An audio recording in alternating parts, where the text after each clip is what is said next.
Lebih baik tatap muka daripada dari dapat bermanfaat. Oke, terima kasih Mas, sama-sama. Dalam video kali ini kami akan membahas tentang pembelajaran daring bersama dengan narasumber kita, yaitu Bapak Gunawan selaku guru yang melaksanakan sistem pembelajaran daring. Sebelumnya saya mengucapkan terima kasih kepada Bapak atas waktunya yang bersedia sebagai narasumber dalam video saya kali ini. Sebelum ke inti pembahasan, saya ingin bertanya kepada Bapak terlebih dahulu. Sebelumnya Bapak, kalau boleh tahu, mengajar pada jenjang SMP atau SMA? Oke, terima kasih Mas Krisna. Jadi kebetulan saya sebagai seorang guru di salah satu SMP Limo, Kabupaten Bantul. Kemudian bidang studi yang saya sampaikan itu bahasa Indonesia. Lalu Pak, sudah berapa lama Bapak menjadi guru? Saya mulai mengajar itu tahun 89, mulai tugas SK pertama kali di SMP 1 Trimo sampai sekarang ini. Berarti itu sudah cukup lama ya? Ya, kurang lebih 30-an 2 tahun. Lalu Pak, selama COVID-19 yang terjadi saat ini kan mempengaruhi pendidikan di Indonesia, sehingga pada awalnya sekolah sempat diliburkan karena untuk mencegah penyebaran COVID-19. Sebagai solusinya, maka proses pembelajaran diganti dengan daring atau disebut dengan online, pembelajaran online. Lalu terkait dengan hal tersebut, saya ingin bertanya kepada Bapak, bagaimana pandangan Bapak selama ini terkait dengan pembelajaran daring? Oke, terima kasih Mas. Jadi dalam masa pandemi ini, pembelajaran daring itu merupakan alternatif yang terbaik untuk meminimalisir penyebaran COVID-19. Namun tentunya itu merupakan hal yang baru dan itu tidak mudah untuk dilaksanakan, baik bagi guru maupun siswa. Bagi guru apalagi yang mendekati masa-masa pensiun, yang tidak tahu akan IT, itu tentunya merupakan masalah tersendiri bagi beliau. Lalu pertanyaan yang kedua, apakah dalam melaksanakan daring terdapat berbagai kendala-kendala yang Bapak alami? Oke, terima kasih. Tentunya dalam pelaksanaan, karena ini merupakan sesuatu yang baru, banyak sekali kendala-kendala yang dihadapi dalam masa pandemi ini, baik itu dari guru maupun siswa. Dari guru, pembelajaran daring bagi Bapak Ibu guru yang buta IT itu merupakan permasalahan yang tersendiri. Dengan pembelajaran daring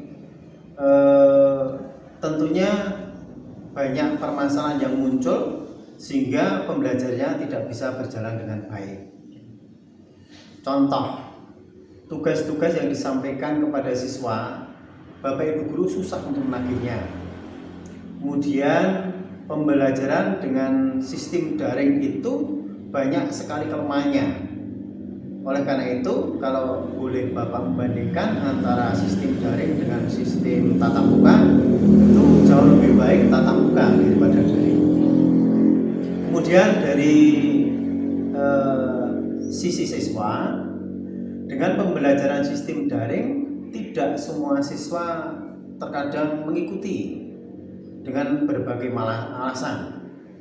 Misalnya jam 7 sudah dimulai pembelajaran daring, kemudian yang online separuh pun tidak ada. Alasannya beraneka macam, ada yang belum bangun, ada yang sudah bangun tetapi HP-nya tidak punya HP Android, kemudian ada yang sudah bangun tetapi HP-nya dipakai orang tua. Itu merupakan permasalahan yang dihadapi siswa selama Bapak mengadakan pembelajaran daring di sekolah Bapak. Lalu Pak, apakah permasalahan yang telah Bapak sebutkan tadi mempengaruhi pembelajaran?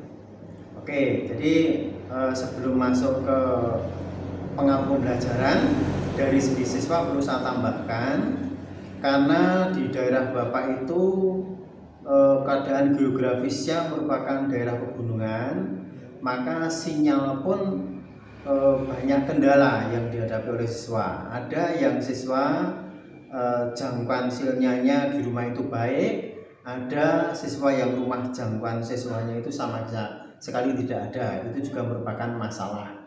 Kemudian dengan pembelajaran daring itu sendiri tentunya akan menggunakan kuota yang tidak sedikit, apalagi dalam pembelajaran daring itu guru banyak menggunakan video-video yang diupload kepada siswa, yang mau tidak mau itu harus dilihat oleh siswa. Oke, jadi pertanyaannya, apakah permasalahan tersebut sangat mempengaruhi pembelajaran? Tentunya jawaban Bapak, ya, pasti mempengaruhi. Pasti mempengaruhi berhasil tidaknya dalam sebuah pembelajaran. Semua kendala atau permasalahan sangat mempengaruhi berhasil tidaknya dengan pembelajaran.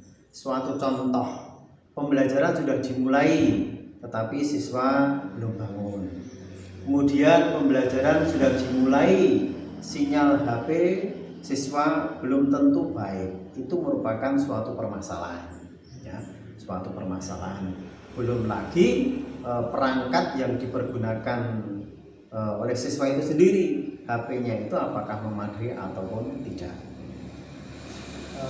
Lalu setelah Bapak menyampaikan berbagai permasalahan tentang pembelajaran daring, lalu bagaimana cara Bapak untuk mengatasi permasalahan tersebut? Oke, jadi sebuah masalah dalam sebuah pembelajaran, seorang guru wajib untuk mencari solusi. Agar apa? Agar siswa itu bisa tercukupi akan kebutuhan berkaitan dengan pembelajaran. Permasalahan-permasalahan yang muncul itu Bapak berusaha untuk mengatasinya. Yang pertama, Bapak menyediakan modul, jadi sebuah ringkasan materi itu di print out, dijadikan beberapa bundle, kemudian itu diperuntukkan kepada siswa yang sekiranya siswa itu untuk mengikuti pembelajaran daring banyak masalah. Yang saya sampaikan tadi, ada yang belum bangun, kemudian sinyalnya tidak baik dan sebagainya. Maka Bapak mempersilahkan siswa mengambil modul di sekolah, tentunya itu dengan protokol kesehatan yang ketat. Kemudian yang kedua, dengan protokol kesehatan yang ketat, guru mengadakan LKP atau layanan konsultasi pembelajaran. Itu tentunya harus seizin dengan kepala sekolah. Tetapi alhamdulillah di sekolah Bapak itu mengenai LKP atau layanan konsultasi pembelajaran itu memang diadakan dengan prokes yang ketat, kemudian jumlah siswanya juga terbatas. Dalam LKP itu Bapak melayani dalam 1 minggu 2 kali. Setiap pertemuan dibatasi 15 siswa, kemudian pertemuan berikutnya 15 siswa dan seterusnya. Itu dalam rangka apa? Dalam rangka untuk membantu siswa yang menghadapi masalah dalam pembelajaran daring. Itu cara mengatasi yang kedua. Kemudian yang ketiga, Bapak juga melakukan atau mengadakan kunjungan ke rumah bagi siswa yang betul-betul tidak bisa melakukan daring, kemudian tidak mau mengambil modul, mau tidak mau seorang guru harus ngaruhke, harus bertanggung jawab terhadap siswa itu. Kenapa dia tidak mengikuti? Kenapa disediakan modul juga tidak bisa ke sekolah? maka wajib bagi seorang guru untuk berkunjung ke rumah. Itu beberapa beberapa solusi yang Bapak lakukan ketika pembelajaran daring di SMP Bapak. Yang terakhir Pak, bagaimana harapan Bapak selanjutnya untuk pembelajaran kedepannya nanti? Ya, harapan Bapak semoga COVID ini segera berakhir. Kita berdoa aja semoga masyarakat Indonesia selalu taat terhadap protokol kesehatan, kemudian mau menjaga kesehatan tubuhnya terutama imun yang harus dijaga dengan baik, sehingga harapannya COVID ini bisa segera berakhir, sehingga harapannya pembelajaran tatap muka bisa berjalan seperti sebelum COVID. Mungkin itu Mas yang bisa Bapak sampaikan. Mungkin ada kurang lebihnya mohon dimaafkan.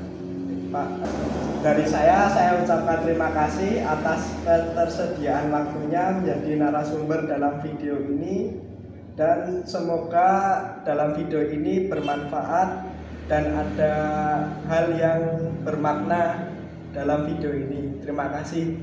Oke, terima kasih Mas. Sekali lagi saya ucapkan semoga apa yang saya sampaikan dapat bermanfaat. Oke, terima kasih Mas. Sama-sama.